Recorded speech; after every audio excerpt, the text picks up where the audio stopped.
Yes, yes, people. Welcome back to the channel. Now, today we're going to talk about a serious situation as it pertains to the Caribbean and Jamaica. Seems like war is coming to the Caribbean. Seems like war is coming to the Caribbean, possibly to Jamaica.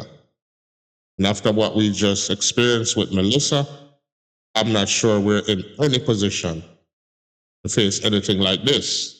Check this out. Let's jump back to our other big story this morning, those escalating tensions between the U.S. and Venezuela. You're looking at CBS News senior national security correspondent Charlie D'Agata in Puerto Rico. Charlie, good morning to you. Update our viewers on what the U.S. is now doing to ramp up pressure on Venezuela. Errol, the short answer is a lot. So we are at Roosevelt Roads Naval Station, and this is where the F-35 fighter jets are based. They're going out, the stealth fighter jets, going out day and night. We haven't seen them take off yet this morning. Behind me, I think they're about to launch that AC-130 gunship. This is just one piece of the puzzle. They have, off the coast, you're looking at 8 or 9 warships now. These are destroyers that are out there, and those are all armed with Tomahawk cruise missiles. We've talked before about the USS Gerald R. Ford. It's got 4 squadrons of F-18 fighter jets. B-52s have entered the neighborhood in the past few days, and they turn off their transponders, including some of those fighters. They put them back on again to show that they are buzzing right along that Venezuelan coastline. Not everybody in Puerto Rico is happy about the sort of militarization of the island, but we spoke to the governor, and she's all in. The President of the United States and Secretary of War, they're talking about drugs and literally taking our resources to fight drug cartels. I'm 200% for that. So we're going to be anything that we can do to assist. No, them, all right, so them I say, Trump I say my pull out, right? The European them say them not. I'll pull out. But Trump I say him done and gone. But Zelensky I say no, and the European them I say no. And Trump them I say, them I go continue the war. Putting the green light for keep on the war, but Trump I say him done with supporting them, him done with giving them weapons, him done with anything like that. And then tell them say everything we Putin want, everything we can take like in a shutters, anything you see, you keep. Anything me see, me keep. Well, at that point, Trump tell him, say, anything you want, you can take. The rest, just left it. And the European them said, no. So, I'm not going to fight hard. That just simply means, Zelensky are going to lose. Zelensky are going to lose. The bigger problem for me is that them stuck up at the Caribbean now. Them are pull out them troops out of Ukraine and the weapons and the support, now turn it upon the Caribbean. See. The Caribbean. So that's how the war come next.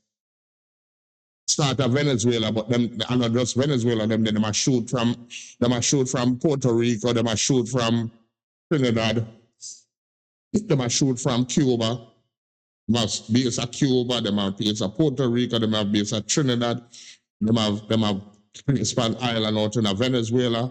So basically the whole Caribbean surrounded.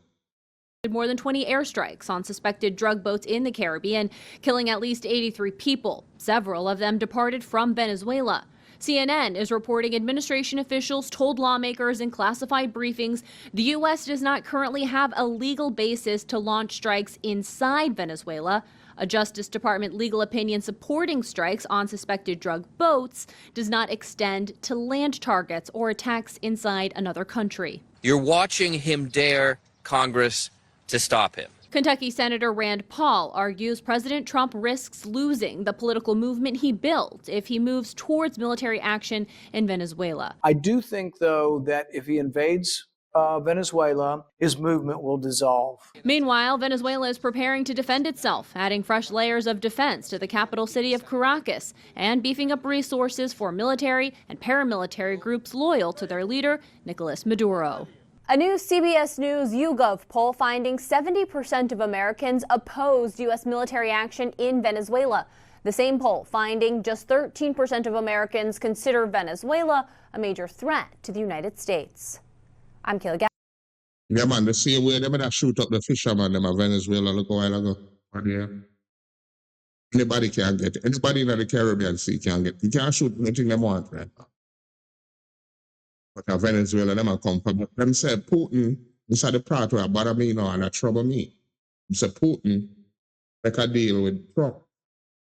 That if him coach the Ukraine, him now go help Venezuela. That is a problem.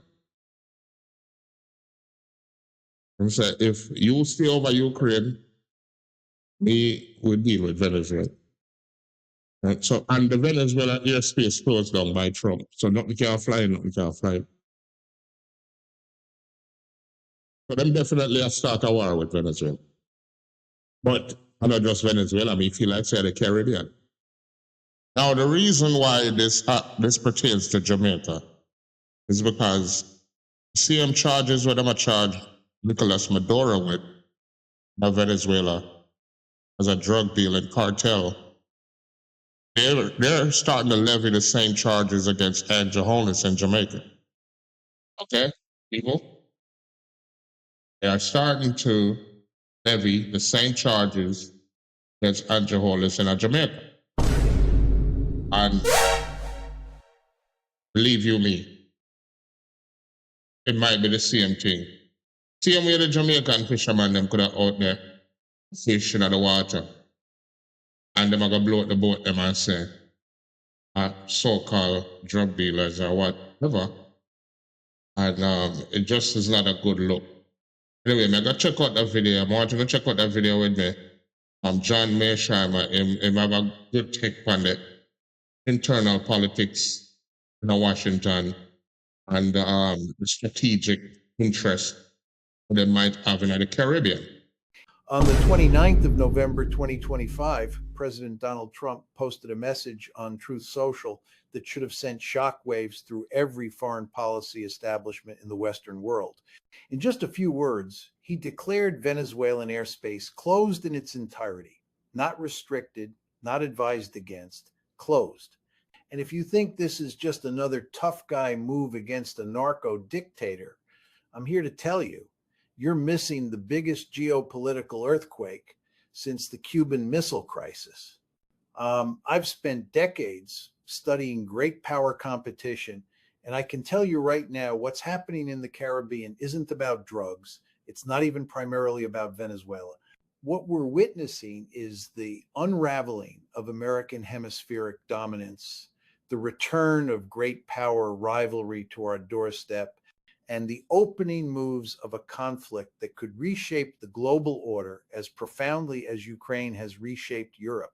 Let me walk you through what's really going on, because I can promise you the mainstream narrative you're hearing is missing the forest for the trees. Here's what they want you to focus on.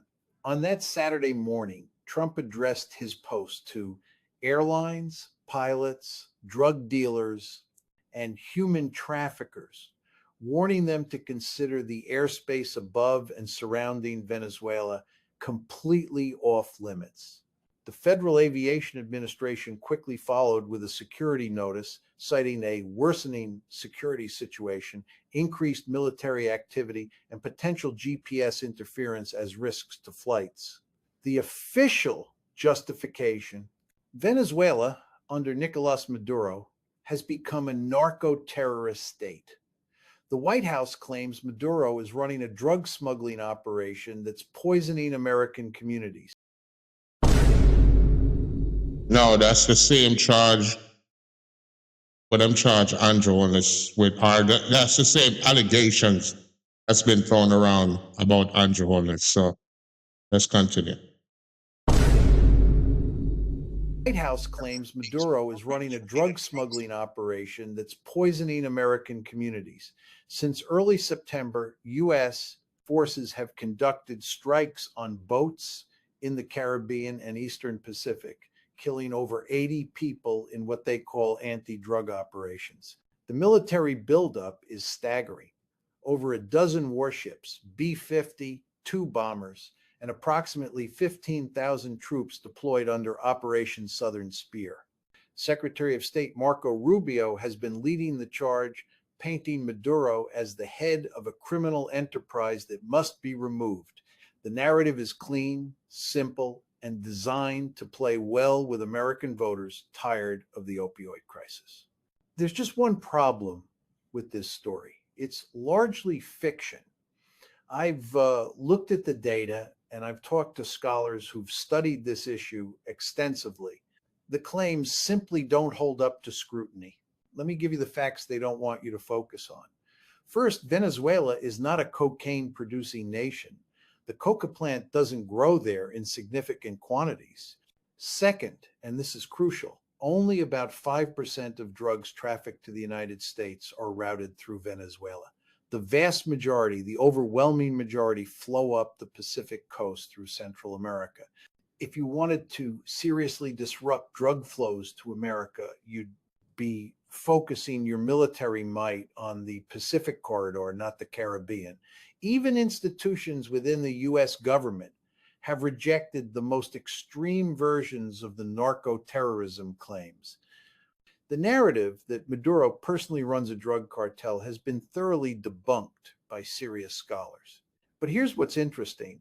When I see a narrative this disconnected from reality being pushed this hard, I don't assume incompetence. I look for the real motive.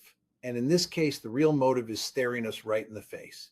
Venezuela has the largest proven oil reserves in the world, larger than Saudi Arabia. Do you believe that? Venezuela have more oil than Saudi Arabia. That make a lot more sense to me, because I don't understand when all of a sudden Venezuela become the drug capital of the world. I didn't know that to be true, but who am I? But also Jamaica have oil. You know, them discover Isle of Jamaica, them discover Isle of Guyana. So definitely the Caribbean is the new front. So we continue. Over 300 billion barrels. And here's something that didn't make many headlines.